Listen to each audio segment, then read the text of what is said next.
नमस्कार, मध्य प्रदेश के बुलेटिन में स्वागत है आपका। मैं हूं प्रियंका चौधरी। पेश है अब तक के समाचार। राज्य के अन्य भागों में कौओं की मौत की खबर सामने आ रही है और जिले की आष्टा तहसील में भी 2 दिन से कौओं की मौत की खबरें सामने आ रही हैं। अस्पताल के करीब और भोपाल नाका स्थित दरगाह के पास लंगापुर आदि क्षेत्रों में कौओं की मौत की खबरें मिली हैं। इन कौओं की मौत के बाद वेटनरी डॉक्टरों ने मृत कौओं के सैंपल लेकर उन्हें जांच के लिए भेजा है।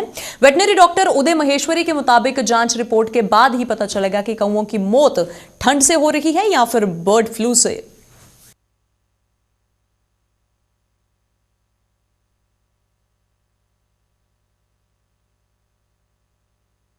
जैसा कि क्षेत्र से जानकारी मिली थी, उन शहर से 3 जगह से मृत कौवे 6 मिले हैं, जिसमें संदिग्ध मौत हुई है, ये तो सही है। और उसको हमने कलेक्ट करवाया और उसको बराबर कोल्ड चेन मेंटेन करके और उसकी सैंपलिंग करके भोपाल में हाई सिक्योरिटी लैब में जांच के लिए भेजा जा रहा है। उसी से स्थिति स्पष्ट हो पाएगी कि डेथ का कारण क्या है। अभी स्पष्ट नहीं कहा जा सकता कि इसकी मौत बर्ड फ्लू से हुई है, लेकिन क्षेत्र में चूंकि इंदौर में हुई है, वहाँ पुष्टि हुई है, राजस्थान में पुष्टि हुई है, तो उसको देखते हुए हम पूरी सावधानी रख रहे हैं। और वहीं रायसेन में प्रशासन ने मिलावट खोरों और एक्सपायर सामान बेचने वालों के खिलाफ एक अभियान शुरू किया है। इस अभियान के तहत एसडीएम रायसेन एलके खरे की अगुवाई में खाद्य एवं औषधि विभाग के निरीक्षकों के शहर में महामाया चौक स्थित एक दुकान पर छापेमारी कर बड़ी मात्रा में एक्सपायर रेट की कोल्ड ड्रिंक्स, नमकीन एवं नामी कंपनी के पैकेट खाद बरामद किए गए। इस दौरान एसडीएम और दुकान संचालक के बीच जमकर नोकझोंक भी हुई। एसडीएम ने कहा कि इस दुकानदार से एक्सपायर डेट के 81 ब्रांडेड कंपनियों के 65 किलो नमकीन मिले हैं, जिन्हें जब्त किया गया है। उन्होंने कहा है कि मिलावट खोरों से और एक्सपायरी सामान बेचने वालों के विरोध भविष्य में इस तरह की कार्रवाई भी की जाएगी।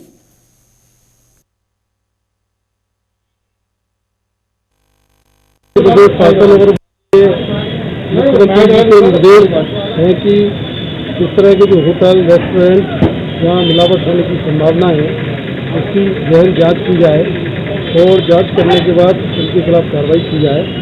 इस संबंध में अभी जवानी होटल पे हम लोग गए हुए थे, इसके बाद ही हमको नोटिस पे आए हैं। इसी के साथ सिंगरौली जिले में प्यार में अंधे पत्नी की हत्या कर दी और बाद में मिट्टी का तेल डालकर उसके शव को जलाने का भी प्रयास किया।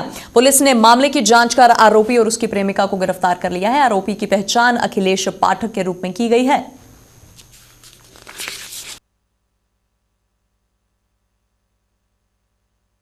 सुपेला थाना जियावन में एक पति ने अपनी पत्नी को हत्या की। उसका प्रेम संबंध किसी अन्य महिला से था और प्रेमिका के उस काने में अपने घर में रात्रि में उसका मारपीट किया और गिरने के बाद उसका गला दबा ख़त्म कर दिया और उसको साक्ष्य नष्ट करने के लिए उसके ऊपर मिट्टी का तेल और एसिड डाल के दाग लगा दिया। जांच में पाया गया है पीएम रिपोर्ट पे कि महिला को एंटीमार्टम चोटें हैं और गला घोट के मृत्यु हुई है। इस पर पुलिस ने अपराध का पंजीयन करके और पूछताछ किया।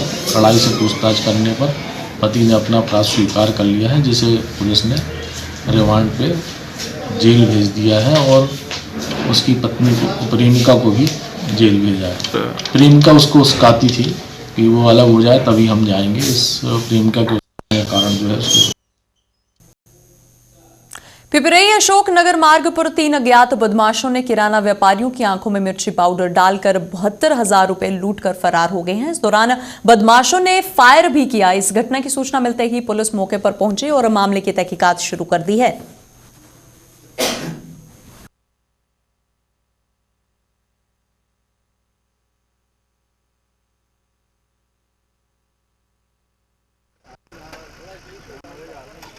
वो 70-72 हज़ार रुपये बता रहे हैं, जिसको कि एक मोटरसाइकिल से बदमाश जो है 2 या 3 बदमाश के बारे में बता रहे हैं। उसमें चेहरे ढके हुए थे। उसने जो है रोक के फायर किया और सागर जिले के देवरी क्षेत्र में किसानों की सुविधा के लिए प्रशासन द्वारा धान खरीदी केंद्र खोले गए हैं। कृषि मंत्री से लेकर मुख्यमंत्री द्वारा कलेक्टरों व संबंधित विभाग अधिकारियों को सख्त निर्देश भी दिए जा रहे हैं कि धान खरीदी केंद्रों पर किसी भी प्रकार की किसानों को कोई समस्या ना हो। लेकिन मुख्यमंत्री व कृषि मंत्री के आदेशों का पालन न करके देवरी के बेलढाना समिति व रसेना समिति केंद्र द्वारा खुलेआम मुख्यमंत्री और कृषि मंत्री के आदेशों की धज्जियां उड़ाई जा रही हैं।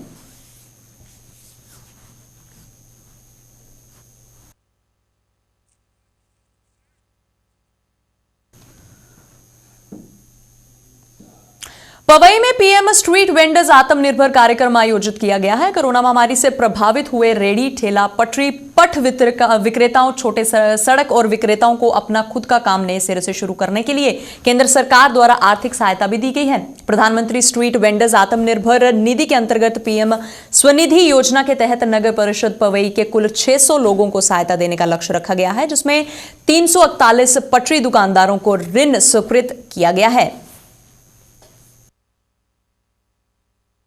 अभी तक जो है 350 हितग्राही लाभान्वित हो चुके हैं, जिनको बैंक के द्वारा 10-10 हज़ार रुपये उनके खाते में डाले गए हैं। अपन को जो है शासन द्वारा जो है लक्ष्य दिया गया है, उसके मान से अपन ने अभी नए 150 बैंक में भेज दिए हैं। बैंक के द्वारा उनको 30% जो है स्वीकृत कर दिया जाएगा। इससे उनको जो है व्यवसाय। भोपाल से लगभग 150 किलोमीटर दूर राजगढ़ में पहाड़ पर मां जालपा देवी का मंदिर है, जहां दूर दूर से श्रद्धालु अपनी मनोकामना लेकर आते हैं और जब मनोकामना पूरी होती है तो माता को पान का प्रसाद चढ़ाया जाता है। पुजारी रामनाथ के अनुसार माता रानी ने उसके परदादा को सपना दिया था और कहा था कि श्रद्धालु उन्हें पान खिलाएं, उसकी हर मनोकामना पूरी होगी। तब से यहां पर उनकी 3 पीढ़ियों के लोग मां की पूजा कर रहे हैं।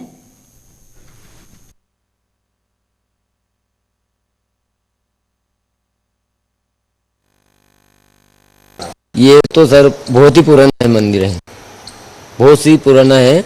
हमारे यहाँ 10-12 पीढ़ी हो गई, बहुत ही पुराना है।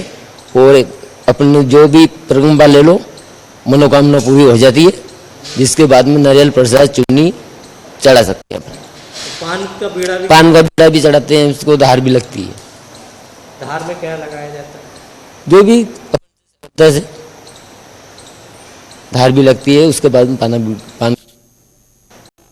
मनावर पालिका परिसर में प्रधानमंत्री स्वनिधि योजना के तहत प्रदेश के शहरी पथ विक्रेताओं को नगर पालिका परिषद मनावर की ओर से 521 हिताधिकारियों को स्वीकृत पत्र ऋण का वितरण किया गया है, जिसमें धार महू सांसद छत्र सिंह दरबार, नगर पालिका अध्यक्ष संगीता शिवराम, पाटीधार मुख्य नगर पालिका अधिकारी प्रदीप कुमार शर्मा और गणमान्य नागरिक निकाय के समस्त कर्मचारी कार्यक्रम में उपस्थित थे।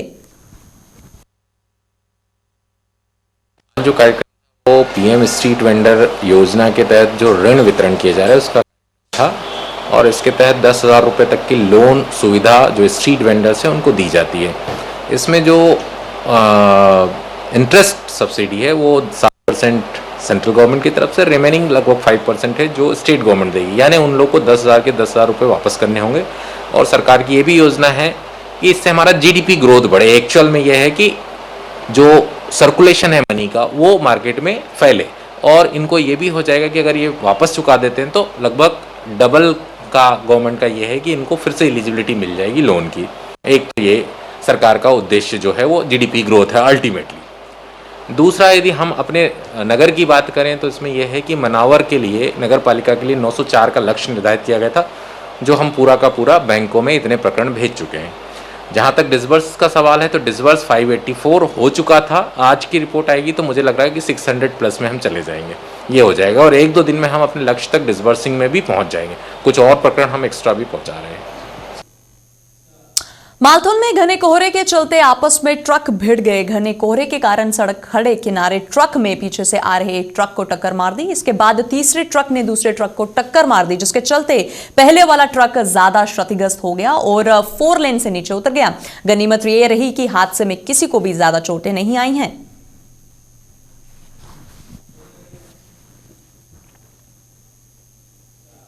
वहीं सागर जिला के विकासखंड देवरी की ग्राम पंचायत खजूरिया का सीईओ SR मिश्रा ने औचक निरीक्षण किया। निरीक्षण के दौरान ग्राम वासियों को बताया कि एक निजी बोर होने के कारण ग्राम के सभी हैंडपंपों का जल स्तर कम हुआ है और पीने की समस्या बनी हुई है। पीने के पानी की समस्या का निदान करने के लिए सीईओ ने सचिव रोजगार सहायक इंजीनियर को भी निर्देश दिए हैं।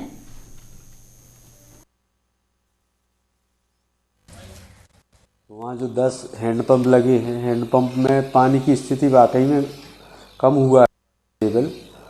और पास में जैसा ग्रामवासियों ने बताया कि एक बोर होने से किसान के में और पानी का लेवल कम हो गया इन हैंडपंपों में।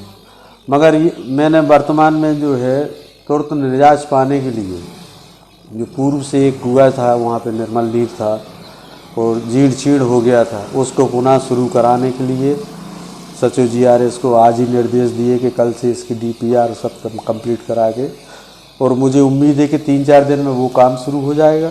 उसके साथ में मैंने स्थल पे और देखा तो पास में जो नदी निकली हुई है तो वहाँ पे स्टाफ डैम की अच्छी साइड है, तो स्टाफ डैम का सब इंजीनियर से मैंने तुरंत जो है उसका लेआउट। मध्य प्रदेश के बुलेटिन में फिलहाल इतना ही। आप बने रहिए हमारे साथ। नमस्कार।